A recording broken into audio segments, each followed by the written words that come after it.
कारगिल महज दो देशों के बीच युद्ध की कहानी भर नहीं थी। ये सफेद बर्फ को अपने लहू से लाल कर देने वाले हिंदुस्तानी फौज की शौर्य, बलिदान और समर्पण की कहानी है। एक ऐसी कहानी जिसे जानकर ही रोंगटे खड़े हो जाते हैं और भारत मां के उन सच्चे वीर सुपुत्रों को दिल बार बार सलाम करने को कहता है।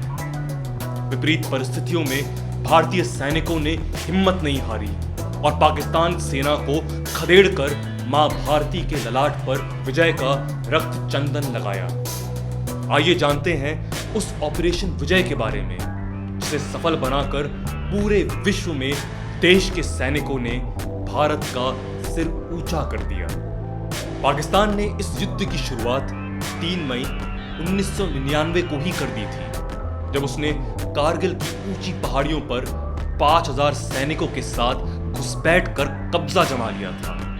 इस बात की जानकारी जब इंडियन गवर्नमेंट को मिली तो इंडियन आर्मी ने पाकिस्तान सैनिकों को खदेड़ने के लिए ऑपरेशन विजय की शुरुआत की। गोलियों की गड़गड़ाहट और बॉम्ब्स और मोटार्स के बारूदी धमाकों के दरमियान हिंदुस्तानी हौसले बुलंद थे। सबसे पहले इंडियन आर्मी ने 13 जून को तोलालिंग पहाड़ी पर तिरंगा फहराया। हालांकि इस विजय गाथा को लिखने में इंडियन आर्मी के 17 सैनिक शहीद हो गए थे।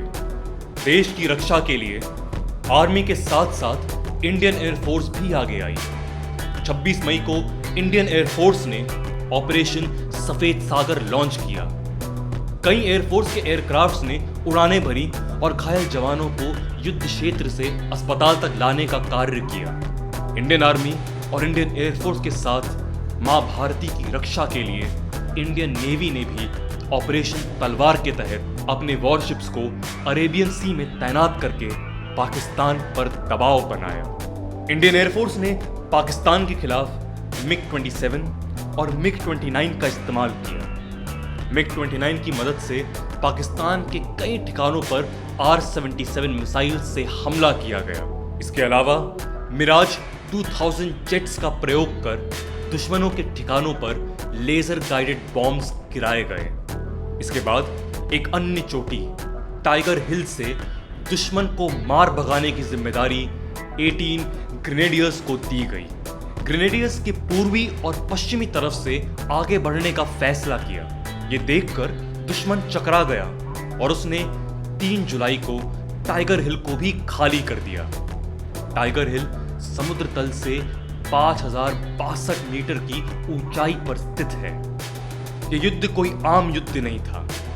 इस युद्ध में बड़ी संख्या में रॉकेट्स और बॉम्ब्स का इस्तेमाल किया गया। इस दौरान करीब 2,50,000 बॉम्ब्स दागे गए।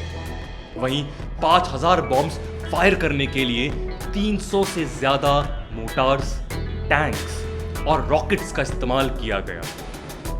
सेकेंड वर्ल्ड वॉर के बाद यह एक ऐसा युद्ध था जिसमें दुश्मन देश की सेना पर इतनी बड़ी संख्या में बमबारी की गई थी। 14 जुलाई 1999 को तत्कालीन प्रधानमंत्री अटल बिहारी वाजपेयी ने कारगिल को घुसपैठियों से मुक्त कराने के लिए चलाए गए ऑपरेशन विजय को सफल घोषित किया। करीब 2 महीनों तक चला कारगिल वॉर इंडियन आर्मी के साहस और जाबाजी का एक ऐसा उदाहरण है जिस पर हर देशवासी को होना चाहिए गर्व।